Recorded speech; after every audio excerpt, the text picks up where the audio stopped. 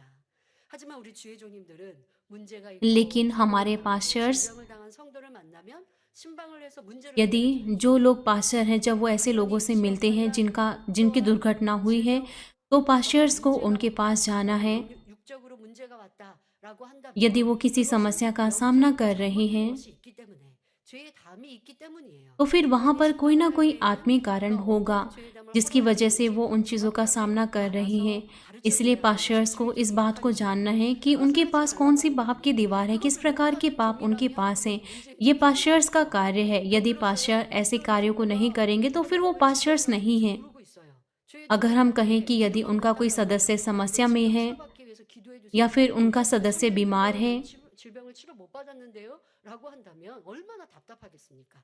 그러니 주의 종이 기도하고 아버지 इसीलिए 그분을 पास्टर्स को 그 उनके लिए 성도가 प्रार्थना करनी है, 하나님의 죄에 परमेश्वर 관한 से 것을 विनती करना 알아서 है और इस 이것을 बात को जानना 회개하고 है कि उनके 함께 पास किस 하시기를 प्रकार की 바랍니다. पापों की 이러한 दीवार है, 것을 여러분 और 모두가 उनकी 다 मदद करना है 깨달으시면 ताकि 이건 वो 상대방을 पश्चाताप कर 지적하며 सके, अपनी 판단하고 कमियों को 있다라고 वो जान 하는 सके। 것은 아닙니다. 그러나 지금 말씀드린 것처럼 और जब वो ऐसा 상대의 करते हैं, जब 특별한 पास्टर्स 죄를 ऐसा 가지고 करते 그 हैं, तो 사람이 ये न्याय 어떤 करना 문제를 नहीं है। 들었는데 나는 그 사람의 단점이 떠오른다. 이거는 쉽게 판단하고 있는 거예요. 그럼 이런 판단이 없으면 어떻게 할까요? 그런 보고를 받았어요. 보고를 받았으면 안타깝게 생각하죠. 먼저. जब आप सोचते हैं, जब आप 어려움에서 सुनते हैं कि किसी का 안타깝다. एक्सीडेंट हो गया है, 그런데 तो 왜 आपको उसके 그런 बारे में 상황이 शो करना है। 발생했는지 영적으로는 어떠한 답이 있습니까? 라고 묻게 되는 것이에요. 저도 주변에 있는 분들의 어려움을 들을 때 그렇게 생각하게 मेरे 되었어요. लिए भी, 아유, 저 사람은 나랑 जब मैं 가까우니까 कलीसिया के 하고 सदस्यों 그러니까 के 그 बारे में 사람의 सुनती 단점이 हूँ कि वो 떠오른다. मुश्किल में 저는 हैं, 아주 판단을 쉽게 하는 यदि 사람이에요. आप ऐसी 그러나 रिपोर्ट्स को 알지 सुनते 않죠. हैं, 어떤 일들을 보고를 받을 때 왜 이렇게 तो 됐어요? फिर आपके मन में तुरंत ही 그러니까 उनकी 저한테 कमियां 보고하신 दिखने 분들은 लगती हैं। 왜 그러한 영적인 답도 가지고 보고를 하게 되죠. 그래서 주의 종님들이 इसीलिए 성도분들을 जो 보고를 할 때 पास्टर्स हैं, 큰 사고를 당했으면 사고를 당한 जब वो 것과 कलीसिया के 영적인 सदस्यों के बारे 문제와 में 답을 बताते 같이 हैं कि 보고를 उनकी 해주셔야 दुर्घटना 되죠. हो गई 그러면 है, 저는 그런 보고를 받고 जब मैं 그 ऐसी 어머니를 रिपोर्ट्स को 위해서 सुनती 아버지 हूँ, 하나님 이런 죄의 담 헐게 하시고 मैं भी उनके लिए 신속히 प्रार्थना 문제를 करती हूँ कि पिता 해결해 परमेश्वर, 주시라고 आप उनकी 그렇게 मदद 기도를 कीजिए कि वो 드릴 수 अपनी 있는 पापों 거죠. की दीवारों को 저분들도 기도를 दूर कर 요청하셔야 सके। मैं 되는데 इस तरीके से प्रार्थना 하지만 करती हूँ। 그것도 इसलिए जब आप 먼저 मुझे अपनी 회개하시면서 प्रार्थना विनती भेजते हैं, 문제를 तो 기도받기 위해 आपको 요청하셔야 하는 것과 अपने आप को 마찬가지입니다. जांचना है 내가 और आपको 아픈데요. अपने 기도해 लिए 주세요. पश्चाताप करना 이렇게 है। 말하면 안 되죠. आपको 제가 केवल ऐसा नहीं 아픈데 कहना चाहिए कि मैं 이런 बीमार 죄가 हूँ, मेरे लिए 있습니다. प्रार्थना करें, 이렇게 잘못한 लेकिन 것이 आपको मुझे इस 있습니다. बात को 이렇게 बताना है कि 질문해 आपने किस 주세요. प्रकार के 이렇게 पाप किए 하는 हैं, आपके 것처럼 पास किस प्रकार के 여러분도 पाप है, 신방을 할 때는 और तब 그런 आपको मुझसे 식으로 कहना है 질문해 प्रार्थना 가지고 करने के लिए। 영적인 답을 가지고 신방해 주시면 되고 그러나 우리가 함께하는 형제 इसीलिए जो 자매들끼리에서는 पास्टर्स हैं, 쉽게 생각하고 있는 상대의 단점과 잘못